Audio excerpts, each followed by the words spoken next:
उनकी फरवरी में मंगनी हुई थी। उसके बाद से कुछ ना कुछ चल ही रहा था। तो वो बार बार कभी उनका बाली कैंसिल होता था, पासपोर्ट चोरी हो जाता था, कभी कुछ। कई बार वो पहले 31 मई को लोहगढ़ फोर्ट गए घूमने के लिए। उसके बाद इमीडिएटली उसने बोला कि हमको 5 को भी जाना है, 5 जून को भी जाना है। तो 5 जून के लिए हमने इनकार कर दिया कि जब 31 को जाके आए तो रोज रोज वहां क्या काम है। लेकिन उसने बहुत जिद की कि नहीं मेरे को जाना है, मेरे को जाना है।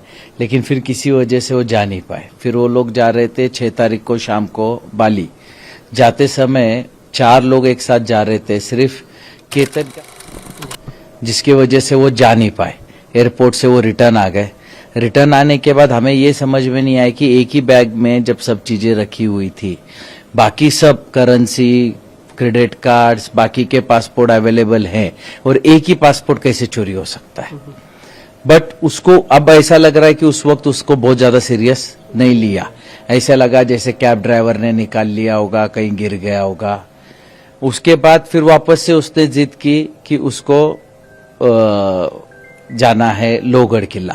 तो हमारे को समझ में नहीं आ रहा है क्यों जाना है।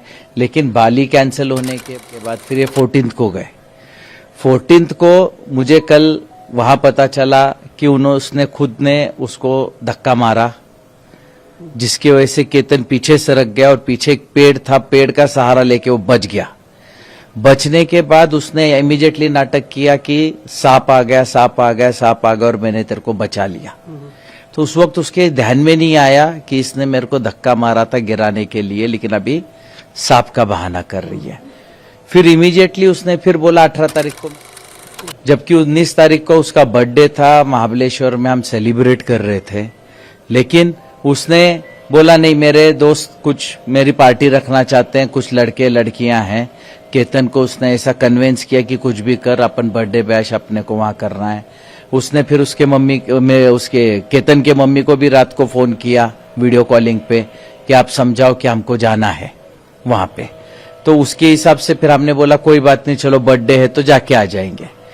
तो जैसे ही अभी पुलिस इन्वेस्टिगेशन से पता चल रहा है, ये लड़का चेतन चौधरी जुपिटर से, मार्केट यार्ड से वो लोहगढ़ वहां पहुंचा। उनके आगे 10-20 फुट, आगे पीछे 10-20 फुट ही वो दिख रहा है चलता हुआ। एक साथ ही ऊपर गए, दोनों ने मिलके उसके ऊपर किसी चीज का वार करके उसको ऊपर से नीचे फेंक दिया, और वो उनका कोऑर्डिनेशन भी दिख रहा है। उसके बाद वो लड़का नीचे वहां से गायब हो गया। फिर इसने थोड़ा बहुत शोरगुल किया। हमें 10:45 को सिया के मम्मी का फोन आया कि केतन ऊपर से गिर गया फोर्ट से। हम इमीडिएट वहां भागे। वहां गए बाद देखा हमने पुलिस वगैरह सब कुछ निकाल रही थी। इलाहाबाद में डॉक्टर ने बोला कि अब ये नहीं रहा। लेकिन हमारा शक बढ़ता जा रहा था इन सब चीजों को लेके। फिर बाद में हम पुलिस ने हमें को बहुत हेल्प किया। इतना जल्दी उन्होंने केस को सॉर्ट आउट कर दिया।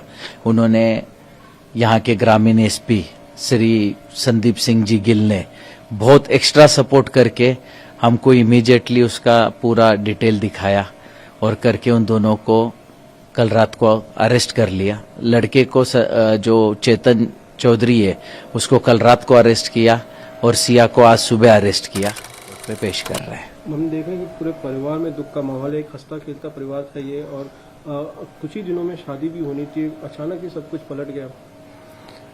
अभी उन लोगों का पहले से ये तैयारी थी क्या था, अभी ये तो बता नहीं पाएंगे हम भी। हमारे लिए भी एक बहुत बड़ा शॉकिंग है। अगर उसको शादी नहीं करनी थी तो सीधा उसने उसके माँ बाप को या हमको किसी चीज से इनकार कर देते, या जिस लड़के के साथ उसका जो भी अफेयर चल रहा है कहीं से भी एक फोटो हमको भेज देते तो भी हम कैंसिल कर देते। इन लोगों ने इतना बड़ा कदम उठाने का क्यों सोचा, और क्या इनकी मानसिकता है? इन लोगों की इतनी क्रूर मानसिकता। 20 साल का लड़का, इनके थोड़े से अय्याशी के लिए मार दिया जाए। इनकी इतनी क्रूर विचारधारणा को कहीं तो भी समाज में ध्यान में लेना चाहिए। और ये विचारधारणा इनको इनके परिवार से, इनके संस्कारों से ही आई होगी। उसके सिवा एक 20 साल के लड़की में इतना किसी का मर्डर करने तक का सोच आना और करना कहां तक पॉसिबल है?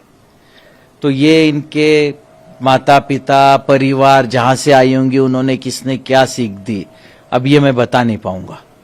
ये परिवार में कैसा, कितना दुख है, कितने आप लोग परिवार में कितने? अब हम आपको दुख कैसे समझा पाए? अगर पिता को आप पूछोगे कि उसका 26 साल का लड़का व्यक्त करो तो वो तो समुंदर से बड़ा है।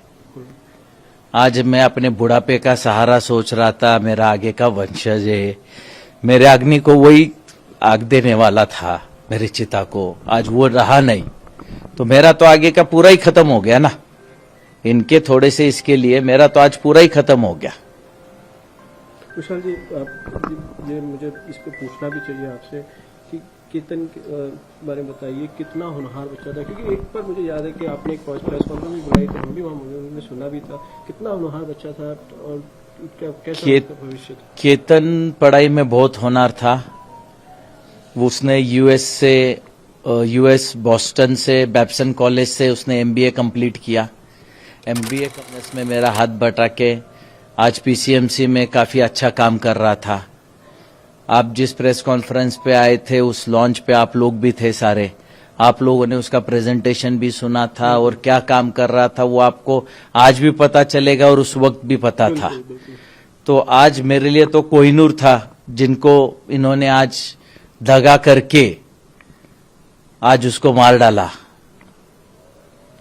समाज में ऐसे लोगों का होना कितना घातक है? समाज में ऐसे लोगों का होना बहुत घातक है। आज मेरे साथ हो गया, कल ऐसे ही लोग सीखेंगे। अगर इनको सबक नहीं सिखाया किसी ने तो समाज के कितने बच्चों का ऐसा ही होगा और उनके माँ बाप रोते रह जाएंगे। उनके लिए भी तो किसी ने देखना चाहिए। और मेरी अपील सिर्फ सरकार से इतनी है कि किसी भी हालत में इस केस को फास्ट ट्रैक पे लिया जाए। सबको मैं, जितने भी आपके सब्सक्राइबर्स या व्यूअर्स देख रहे हैं, मैं सबको रिक्वेस्ट करूंगा कि अपने अपने तरीके से महाराष्ट्र स्टेट या आज माननीय कोर्ट तक किसी भी हालत में अगर कोई पहुंचा सके तो इस केस को किस हिसाब से फास्ट ट्रैक में लेके उनको कितने जल्दी से जल्दी सजा मिल सके इसका देखा जाए। क्योंकि अगर ये रेगुलर कोर्ट में चला तो इसका हेयरिंग होने तक 10 साल निकल जाएंगे, उसमें इनको बेल हो गई कर गई तो ये तो वापस किसी ना किसी का वापस किसका क्या दोष इनके दिमाग में आएगा और ये क्या करेंगे ये पता नहीं चलेगा। कड़ी से कड़ी सजा, इनको कड़ी से कड़ी सजा होनी चाहिए ताकि एक सबको एक सबक मिले कि किसी के बच्चे को, यंग बच्चे को, अगर इनका आपस में कुछ अफेयर था तो इन्होंने भाग जाना चाहिए था। हमारी तरफ से इनको कहां प्रेशर था कि शादी करनी ही है? इनके तरफ से हम पे प्रेशर था कि अभी शादी करनी है। तो इन्होंने ऐसा क्यों किया? मैं चाहूंगा आप उनसे भी पूछे कि आखिर किस रीजन से इन्होंने मेरे बच्चे को मारा।